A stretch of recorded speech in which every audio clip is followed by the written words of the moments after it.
Hi, I'm Morgan Smith, and I'm doing my presentation on ulcerative colitis. This disease is very important to me because at the age of 17, my brother was diagnosed with this disease. So I have lived a portion of my life being able to see what it's like for a patient to go through with this disease and the treatments and how one reacts to this disease. Ulcerative colitis is a chronic inflammatory bowel disease.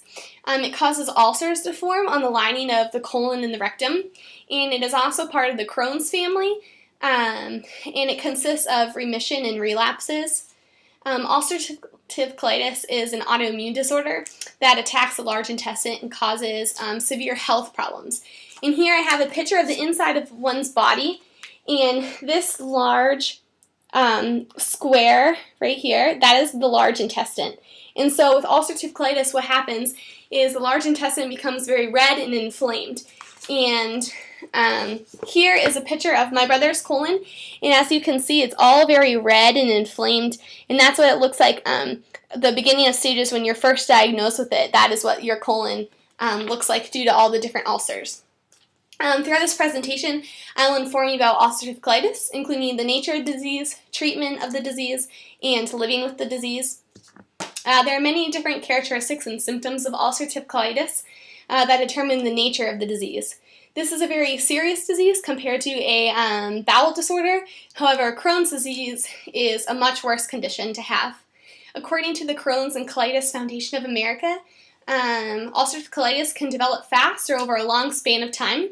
Symptoms include diarrhea, abdominal pain, fever, and the most common is rectal bleeding. And with my brother, that was a very common thing. Every time he would go to the bathroom, there would be lots of excess bleeding that occurred that obviously was not right. Ulcerative colitis is known as an idiopathic disease because there's no known cause to it. Researchers have thought that maybe the diet of an individual or the environment that one lives in can cause this disease, but there is actually no known cause to it. It's not certain if that's the true case.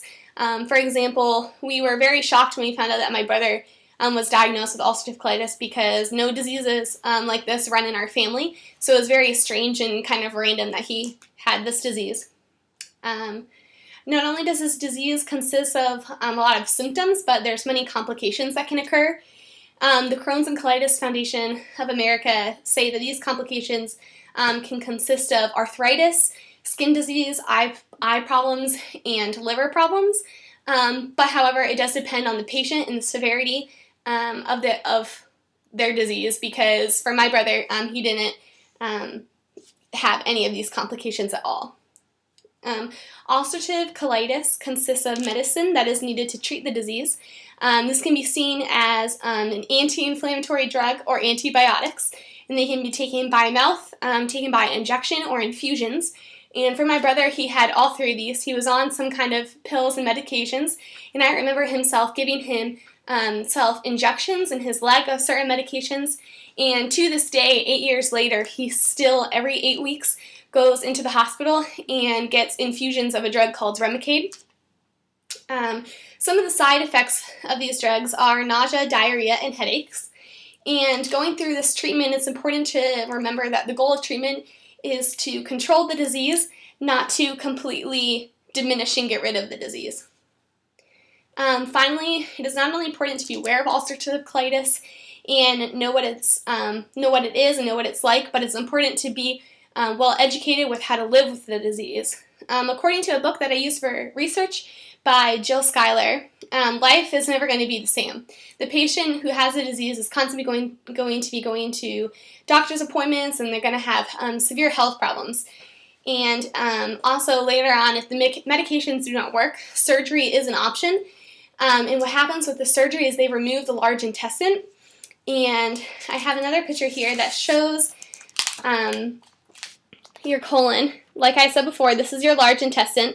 And what happens is that is completely gone. And this smaller inside one is your small intestine. And the end of that small intestine is poked out through your skin, but it's flush with your skin, so you can't see it. And what happens is the doctors put a bag onto that end of the small intestine, and so you have like a bag on the side of you, which is kind of like your new personal colon. And whenever you go to the bathroom, it happens through your small intestine into that bag, and it's all in a liquid form. So living with this disease, if it is so severe that surgery is an option and that you need to consider surgery, it's a very different thing to adapt your life to. Ulcerative colitis is an autoimmune disorder that attacks the large intestine. It's a serious disease, and it's important to know the nature of the disease, how to treat it, and how to live with the disease. This is a disease that obviously no one wishes to receive, but no human is in control. Everything happens for a reason, and even though this disease can cause a lot of harm, it can be tamed and it can be healed. Thank you for listening.